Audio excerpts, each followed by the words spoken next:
Pose with the fans. Pose with the pose with the pose with the fans. Pose with the pose with the pose with the fans. Pose with the fans. Pose with the fans. Pose with the pose with the pose with the fans. Pose with the pose with the pose with the fans.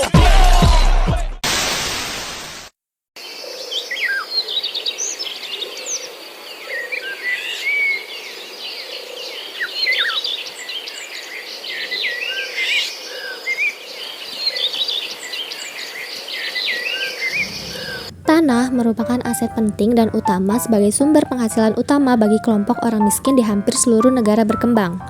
Namun, di banyak daerah yang masih berkembang yang tidak memiliki tanah atau memiliki reformasi tanah yang minim, banyak petani yang hanya mengendalikan kurang dari 10% lahan pertanian. Hal ini membatasi upah pendapatan atau penghasilan mereka dari usaha pertanian dan lapangan pekerjaan, sehingga petani miskin lebih sulit untuk keluar dari kemiskinan. Maka reformasi agraria perlu dilakukan untuk mengurangi angka kemiskinan secara signifikan, meningkatkan proporsi lahan pertanian yang dikuasai oleh orang miskin untuk keluar dari ketimpangan tanah dan meningkatkan pendapatan, kekuasaan, atau status mereka. Hal ini harus dilaksanakan agar para petani miskin bisa merasakan manfaat dari tanah yang mereka garap. Ada pula permasalahan ketimpangan tanah di Indonesia. Yang pertama, selama Orde Baru, rata-rata penguasaan tanah oleh petani tidak pernah di atas 1 hektar. Sedangkan jumlah petani tak bertanah dan buruh pertanian terus bertambah. Yang kedua, ada penurunan jumlah landless tenant sejak tahun 1983 hingga 2003 dan cenderung berubah menjadi absolute landless. Yang ketiga, hilangnya hak dan akses atas tanah kepemilikan oleh petani seperti penggusuran, konversi, dan bentuk-bentuk transaksi lainnya. Apa itu ketimpangan penguasaan tanah? Ketimpangan penguasaan tanah merupakan tidak meratanya kepemilikan tanah sesuai dengan kebutuhan yang mengakibatkan banyak sekali masyarakat tidak bertanah yang membutuhkan tanah untuk menopang kehidupannya. Ada pula faktor penyebab dari ketimpangan tanah. Yang pertama, peningkatan jumlah petani kecil dan pertumbuhan petani tak bertanah sejak tahun 1963 di wilayah pedesaan di Indonesia. Yang kedua, ada penguasaan tanah oleh petani tumbuh lebih cepat dibandingkan dengan ketersediaan tanah pertanian. Yang ketiga, peralihan fungsi lahan menjadi tanah non-pertanian. Konflik agraria antara masyarakat lokal dengan pemerintah dan perusahaan-perusahaan yang mengakumulasi penguasaan tanah untuk keuntungan bisnis dan akumulasi modal. Kondisi ketimpangan di Indonesia, data atau sebaran kepemilikan tanah.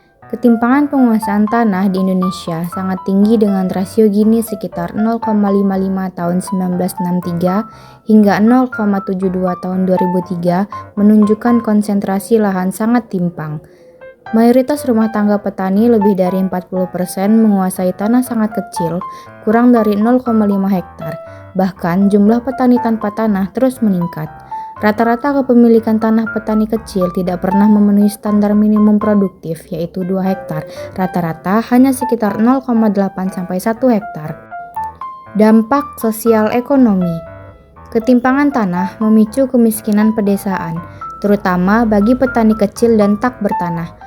Pendapatan petani rendah dan tidak stabil mendorong mereka mencari kerja di luar pertanian. Ketimpangan menimbulkan konflik agraria dengan investor besar. Lemahnya redistribusi tanah dan perlindungan petani memperdalam ketidakadilan sosial ekonomi. Tujuan pokok reforma agraria.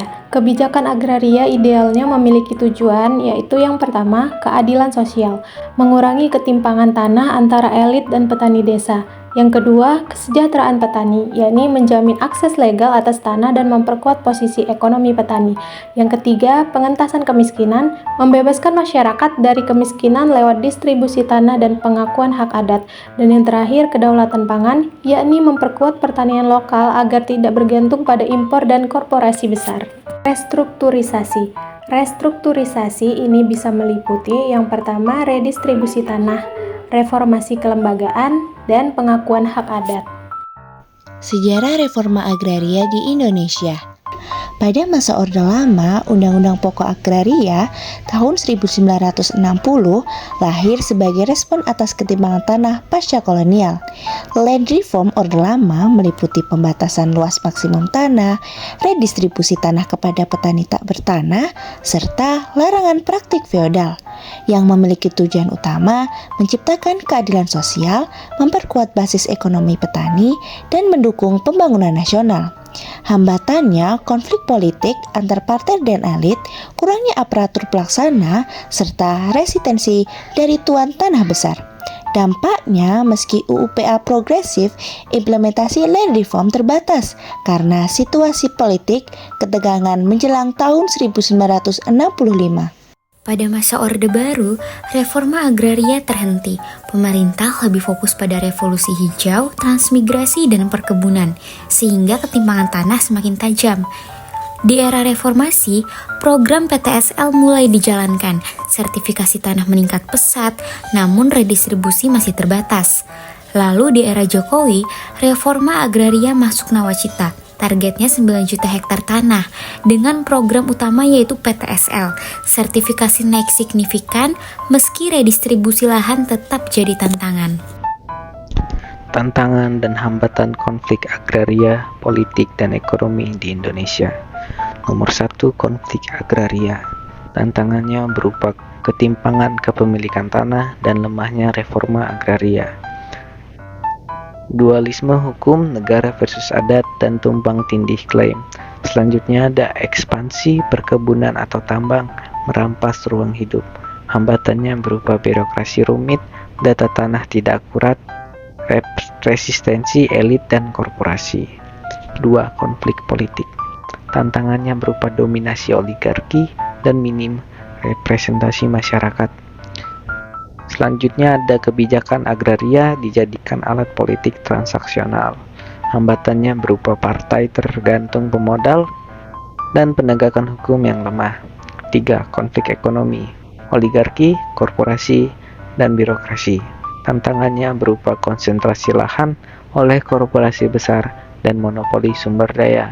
Selanjutnya ada model pembangunan eksploitatif dan ketimpangan nilai ekonomi. Hambatannya berupa kolusi korporasi negara, birokrasi koruptif, dan akses modal petani yang terbatas. Kesimpulannya, ketimpangan tanah masih menjadi masalah struktural sejak masa kolonial hingga kini. Reforma agraria hadir sebagai solusi untuk pemerataan, keadilan sosial, dan peningkatan kesejahteraan petani. Dalam sejarah pelaksanaannya menunjukkan adanya pasang surut. Pada masa Orde Lama terlihat progresif dengan UUPA 1960.